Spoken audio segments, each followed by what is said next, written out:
Assalamualaikum warahmatullahi wabarakatuh. Hai siswa-siswinya Bu Anjani kelas 4 MI Tarbiyatus Syarifah. Bagaimana kabarnya hari ini? Alhamdulillah. Semoga siswa-siswinya Bu Anjani kelas 4 MI Tarbiyatus Syarifah selalu diberikan kesehatan dan dalam lindungan Allah Subhanahu wa taala. Bertemu lagi nih sama Bu Anjani di pelajaran Aswaja, yaitu kita hari ini akan belajar tentang tata cara berdoa. Nah, kalau yang pembelajaran kemarin kalian sudah belajar tentang zikir, nah sekarang dilanjutkan dengan doa biar nyambung. Setelah berzikir dilanjutkan dengan doa. Nah, di sini sebelum kita mulai Bu Anjani punya satu ayat yang harus kalian perhatikan.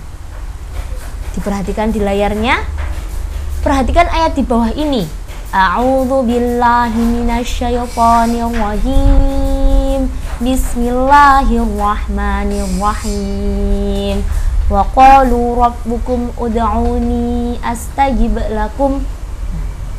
Di sini memiliki arti berdoalah kalian kepadaku, niscaya aku akan kabulkan bagi kalian. Jadi siapapun yang mau berdoa kepada Allah dijamin pasti akan dikabulkan oleh Allah Subhanahu wa taala.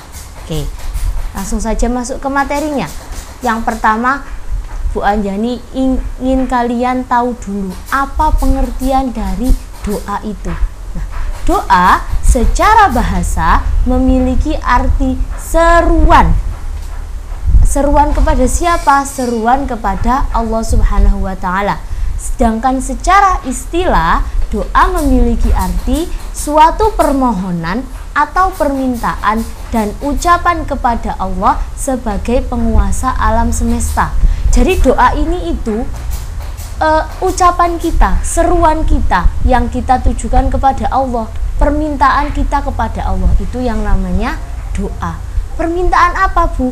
Apa saja, terutama yang paling penting saat berdoa kita harus meminta ampun atas segala dosa yang sudah kita lakukan, terus meminta diberikan rahmat, meminta selamat dunia dan akhirat, bahagia dunia dan akhirat. Itu doa-doa yang harus selalu kita panjatkan kepada Allah.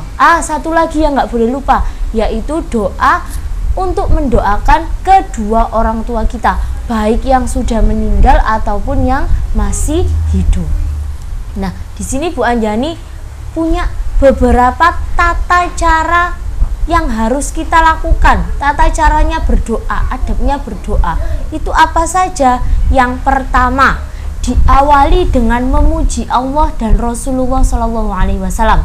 Itu seperti apa? Memuji Allah itu dengan apa? Dengan membaca hamdalah, alhamdulillahirabbil alamin. Jadi sebelum kita doa yang macam-macam permintaan kita, harus kita awali dengan memuji Allah sama Rasulnya. Misal seperti ini, a'udzubillahi minasyaitonirrajim, bismillahirrahmanirrahim, alhamdulillahirabbil alamin, Allahumma sholli ala sayyidina Muhammad wa ala ali sayyidina Muhammad. Baru dilanjutkan dengan doa yang kita harapkan. Apa Bu doanya? Untuk kalian semuanya diawali dengan membaca doa kedua orang tua. Nah, Allahumma firli wali walidayya warhamhuma kama rabbayani shaghira. Kita doakan dulu orang tua. Terus setelah itu dilanjutkan dengan apa, Bu? Doa yang kalian inginkan. Kalian meminta maaf dulu kepada Allah, meminta ampunan. Kalau biasanya di sekolah kalian sudah mempraktekkan doa apa? Doa selamat. Doa setelah doa orang tua kalian lanjutkan dengan doa selamat dunia dan akhirat. Lalu diakhiri biasanya dengan bacaan Rabbana atina fid dunya hasanah wa fil akhirati hasanah wa qina adzabannar. Itu doa yang harus kalian selalu ucapkan. Itu doa untuk apa, Bu? Doa agar kita itu selalu diberikan kebaikan dunia dan akhirat, dan juga agar terhindar dari siksa api neraka. Ya, itu. Yang kedua, mencari waktu yang mustajabah. Maksudnya waktu mustajabah itu apa, Bu? Waktu yang dipilih Allah agar doanya itu cepat terkabul. Kapan itu, Bu? hari Arafah, ya. Terus pada bulan Ramadan, 1 bulan Ramadan penuh, pada sore hari Jumat, waktu sahur. Terus yang paling mustajabah itu pada saat sepertiga malam, sholat tahajud. Terus pada saat hujan, lagi pada saat hendak menjelang berbuka puasa. Nah, itu doa juga waktu mustajabah itu antara adzan dan iqomah. Itu tadi beberapa waktu yang dijadikan Allah sebagai waktu mustajabah untuk kita berdoa. Seperti itu. Selanjutnya menghadap kiblat dan mengangkat tangan. Jadi buat apa Bu mengangkat tangan, Bu? Iya, itu bentuk kita meminta kepada Allah. Jadi setiap kali kita berdoa diusahakan mengangkat kedua tangan dan menghadap ke kiblat.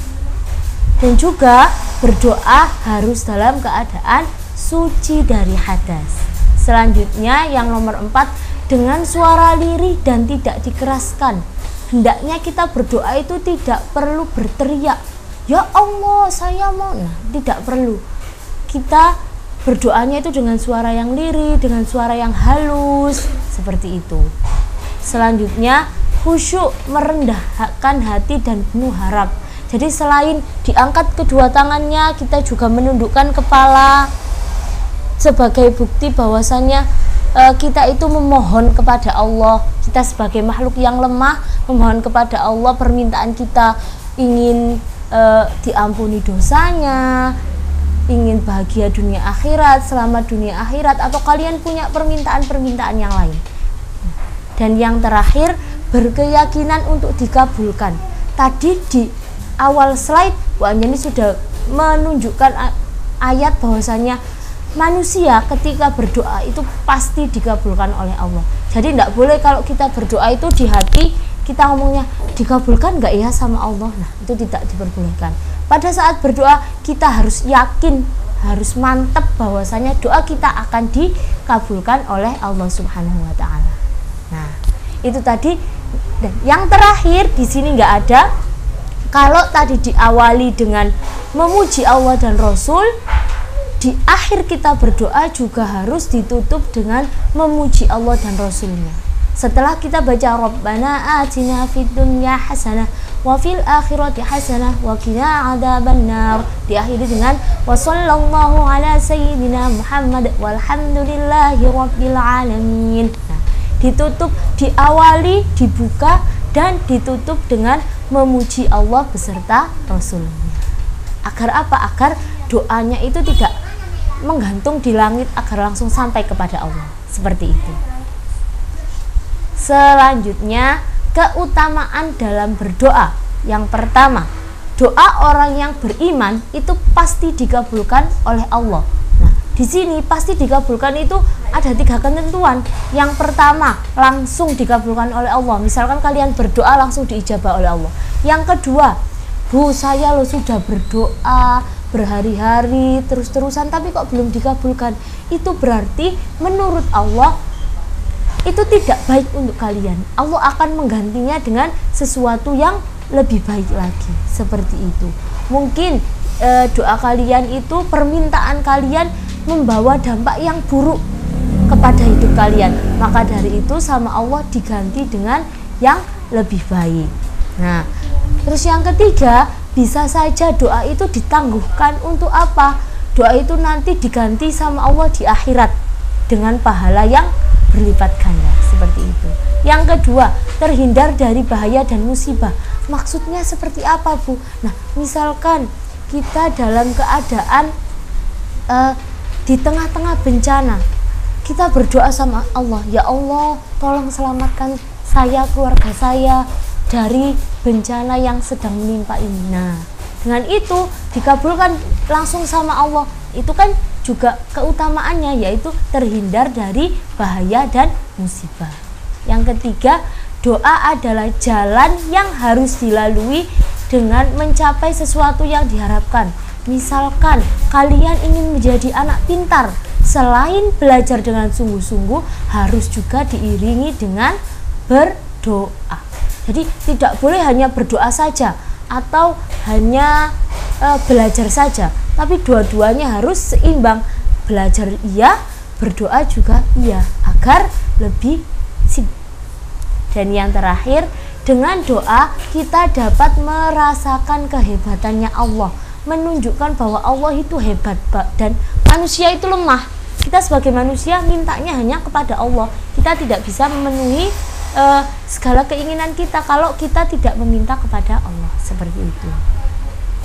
Selanjutnya ada tujuan dari berdoa itu sendiri. Yang pertama, memohon perlindungan kepada Allah dari segalanya, perlindungan dari perbuatan buruk, bukan hanya perlindungan dari mara bahaya, tapi juga perlindungan dari perbuatan yang jelek, dari akhlak yang tercela, agar kita tidak menjadi manusia yang sombong, agar kita tidak menjadi anak yang tidak berbakti kepada orang tua, seperti itu. Dan yang kedua, memohon pertolongan kepada Allah. Nah, ini pertolongan, misalkan pertolongan dari musibah, atau meminta pertolongan agar terhindar dari segala permasalahan. Kalian punya masalah, kesulitan, nah itu minta tolongnya kepada Allah dengan cara berdoa. Yang ketiga, menaati perintah Allah. Nah, di sini loh Bu, apa maksudnya menaati perintah Allah? Gini, orang yang tidak mau berdoa itu dikatakan sebagai orang yang sombong. Kok bisa Bu orang yang sombong? Iya, berarti dia tidak membutuhkan Allah. Buktinya dia tidak pernah meminta kepada Allah. Allah itu sangat senang jika hamba-hambanya itu meminta kepada Allah, berkomunikasi kepada Allah. Sholat, nah sholat itu juga salah satu bentuk dari berdoa. Kalau kalian melafalkan doa saat ruku, doa saat i'tidal, doa saat sujud, nah itu termasuk dalam berdoa. Yang keempat, memohon keridhaan Allah Subhanahu wa taala. Dan yang terakhir, memohon curahan rahmat dari Allah Subhanahu wa taala, agar kita itu diberikan rahmat baik di dunia maupun nanti saat di akhirat. Yang terakhir ada manfaat dari berdoa itu sendiri. Yang pertama, doa dapat mengubah takdir seseorang. Nah, misalkan kita tidak tahu kita ditakdirkan sebagai anak yang cerdas atau anak yang kurang pandai. Nah, kita berdoa diseringi dengan berusaha. Sudah belajar terus berdoa, ya Allah jadikan saya sebagai anak yang cerdas, anak yang memiliki ilmu yang bermanfaat. Nah, kalau kita terus-terusan meminta, akhirnya pasti dikabulkan oleh Allah. Yang kedua, memperoleh rahmat dari Allah. Dan yang terakhir, mempermudah segala urusan yang ada pada diri kita. Seperti itu. Itu tadi 3 manfaat dari berdoa. Nah, ada satu lagi yang ketinggalan. Doa itu dapat menumbuhkan ketenangan hati kita sendiri.